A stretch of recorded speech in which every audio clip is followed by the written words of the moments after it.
기후 위기에 대한 책임은 누구한테 있는 건가요? 온실가스를 소득 계층별로 한번 옥스팜이 나눠본 게 있거든요. 나눠봤더니 1%의 사람들이 부자 1%가 온실가스 15%를 만들어냅니다. 최근에 또 유행처럼 대기업 중심으로 ESG 운동 뭐 이런 거 하는데 그게 어느 정도 감당할 수 있을까요? 블룸버그를 중심으로 해서 글로벌 차원의 ESG를 조사를 한 게 있거든요. 문제는 한국은 보면 전혀 다릅니다.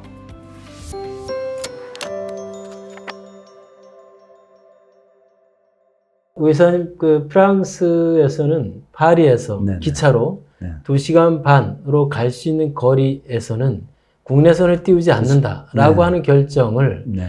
기후시민회의에서 결정을 했다고 하더라고요. 네. 어떻게 그런 결정이 가능했을지 좀 말씀 부탁드리겠습니다. 우리가 이제 생각해 보면 2.5시간, 2시간 반 정도의 기차가 있으면 프랑스는 지금 정부가 이미 그 결정을 해서 하고 있거든요. 2시간 반 거리에 열차가 있으면 국내 비행기는 못 뜹니다. 그렇게 되면 우리나라 적용을 해보면 서울과 부산, 이런 광주 이런 쪽은 이제 비행기가 못 뜨는 거죠. 놓고도 못 뜨는 거고요. 그런 일들을 파리, 프랑스에서 진행을 했는데, 제가 이제 이런 퀴즈 비슷한 걸 하나 내볼게요. 우리처럼 이렇게 아무것도 안 하고요. 기후위기는 벌어지는데 아무 대책도 없고 대응도 못하는 이런 나라가 어떤 뉴욕주라든가 이런 이미 상당히 발전하고 있는 나라에 사례에 따라가려면 어떻게 해야 되겠습니까? 날아가야 됩니다. 이미 남들이 앞서 성용차 속도로 가고 있는데 우리는 기지도 못하고 있는 상태에서 따라가려면 날아가야 됩니다. 그것이 바로 제가 프랑스에서의 기후시민의회입니다. 프랑스에서 진행된 기후시민의회인데요.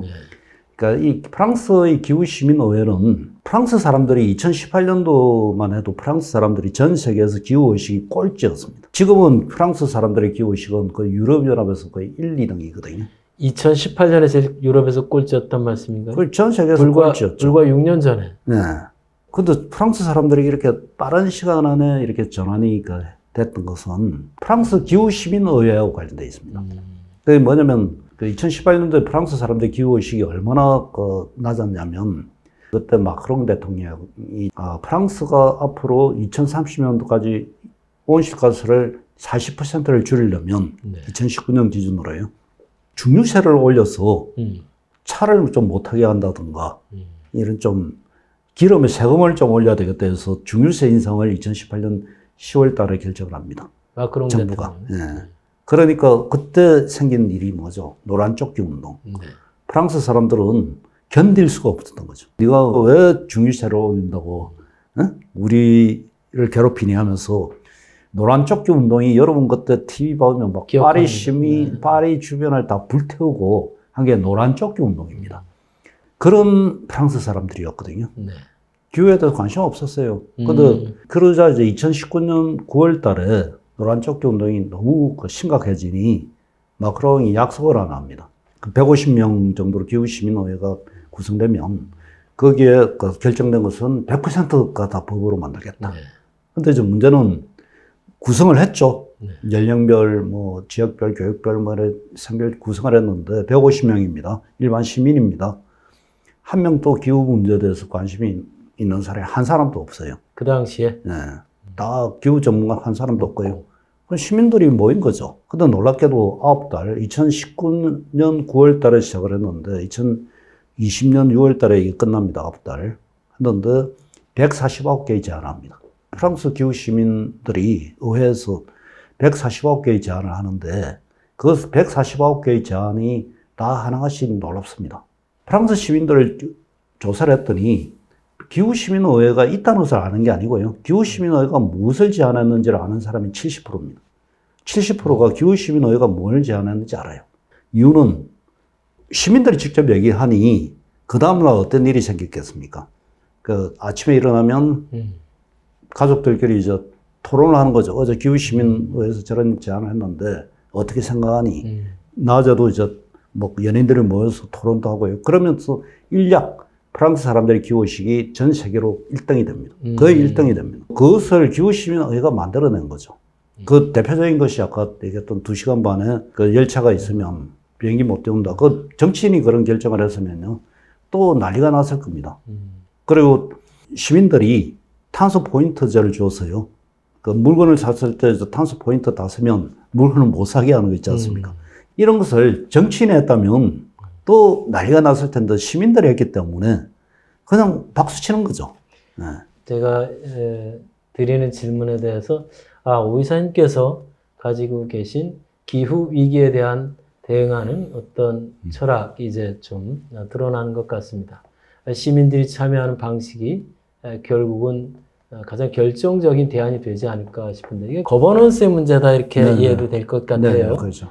시민들이 자치적으로 참여하는 의사 결정 기구를 시민들 스스로가 구성하고 그 안에서 논의를 하고 그래서 네네. 결정하고 그래서 시민들이 자율성을 발휘해서 그렇죠. 스스로 해결해 나가는 아주 훌륭한 예 중에 하나가 파리와 프랑스에서 있는 기후 시민회의. 네. 대단히 우리가 눈여겨보아야 될 것이고 우리도 그러한 거버넌스를 좀 배우고 실천해야 되지 않을까 그런 생각이 네네. 듭니다. 이제 자연스럽게 이제 앞서 여쭙던 것 중에 기후 정의와 관련될 것 같은데요. 네네네. 기후 위기다, 또 기후 불평등이다. 그러면 누가 책임을 질 거냐라고 할 때에 그럼 기후 위기는 인류 전체가 책임져야 될 거냐라고 네네. 하면 너무 책임 소재가 그렇죠, 그렇죠. 너무 방대해지고요. 그럼 인류 전체의 각성을 전제하게 되어서 문제 해결이 어려워진다고 볼 수도 있을 것 같습니다. 과연 기후 위기에 대한 책임은 누구한테 있는 건가요? 우리가 이제 온실가스를 중심으로서 좀 이렇게 보면 그 온실가스를 소득 계층별로 하면 옥스팜이 나눠본 게 있거든요. 나눠봤더니 1%의 사람들이 부자 1%가 온실가스 15%를 만들어냅니다. 부자 1%가 그리고 그 다음 계층의 10%가 37%를 만들어냅니다. 따라서 11%의 사람들이 온실가스 52%를 만드는 책임이 있습니다. 그러면 전 세계 인류 중에 저소득층이 50%가 온실가스를 얼마나 만들어낸다고 생각이 드십니까? 7%입니다. 근데 피해는 주로 이 50%가 저개발국이나 그렇죠. 섬나라에 사는 사람들이 네, 지고 있거든요. 그리고 책임이 누구에게 있는가? 11%의 사람들이 잘해야 된다는 거죠. 그들이 책임을 져야 됩니다. 제가 볼 때 인류 전체에 대한 책임을 묻는 것은 문제의 해결을 우리가 잘못 산다고 저는 생각하고 있고요. 그럼 전 세계가 그렇다면 국내는 어떤가? 우리나라는 이제 산업통상자원부가 뭐 3년, 5년마다 이렇게 총 에너지 조사를 합니다. 그건 전기만이 아니라 우리나라에서는 석유라든가 가스라든가 총 에너지 있지 않습니까?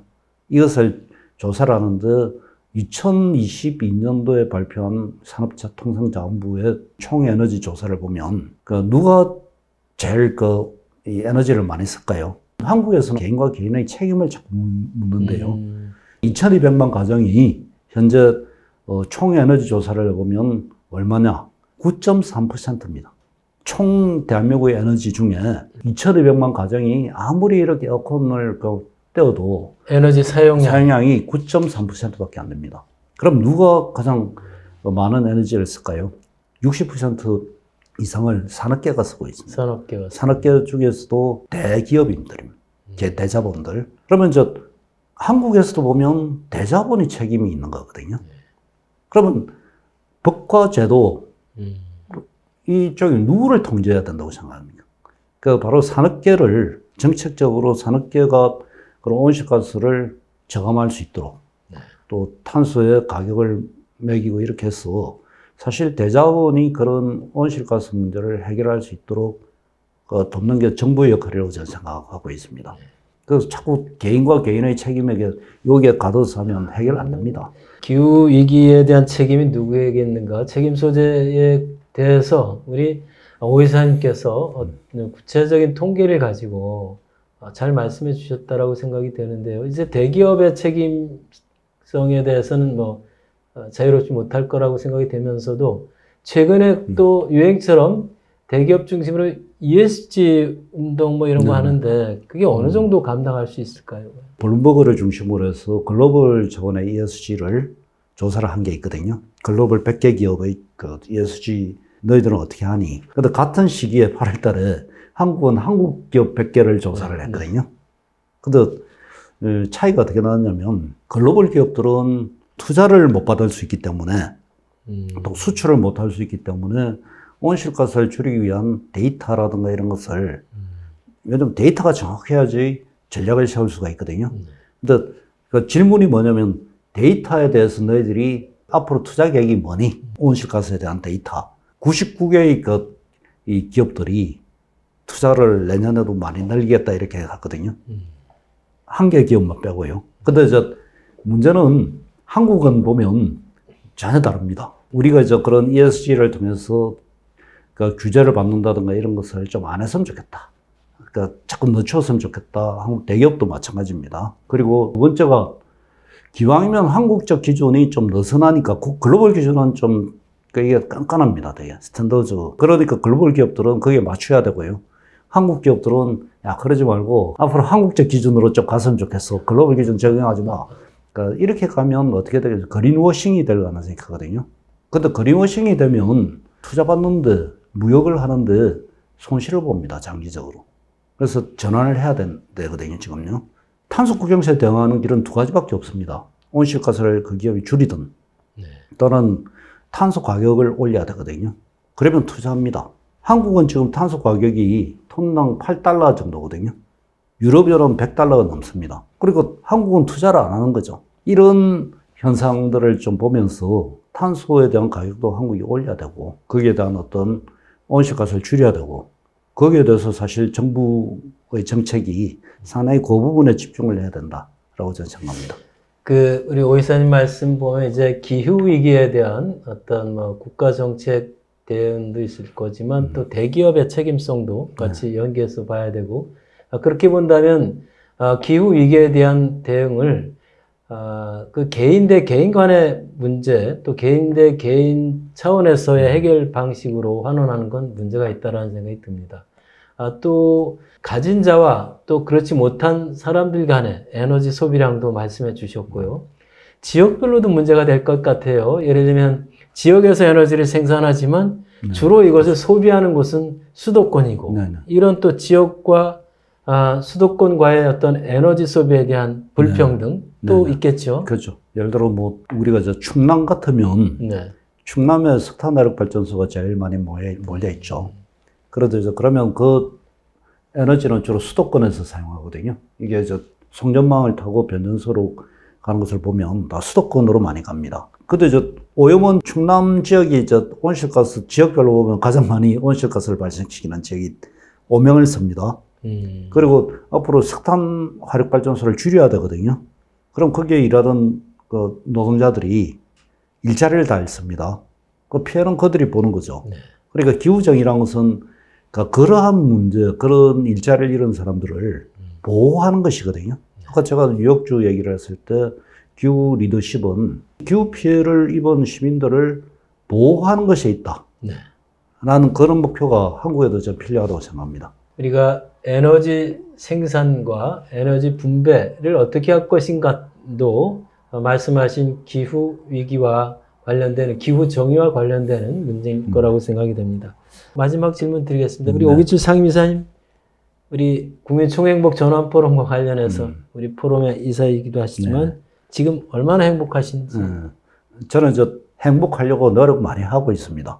근데 행복하기 위해서 조건을 좀 만들려고 하고 있습니다. 그게 좀 기후 리트러시라는 것을 좀 제기를 좀 하고 싶은데요.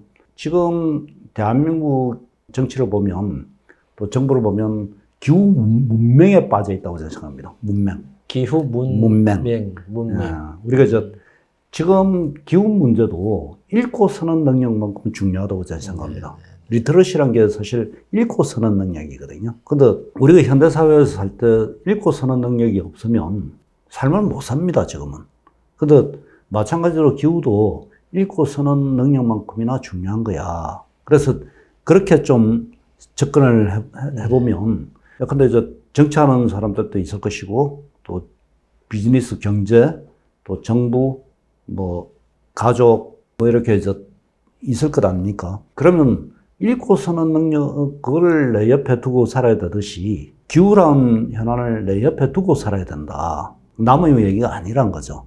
우리 집이 앞으로 기후위기로 사라질 수도 있습니다. 그러니까 이런 면에서 저는 정치는 기후 정치를 해야 되고요. 비즈니스는 기후 비즈니스.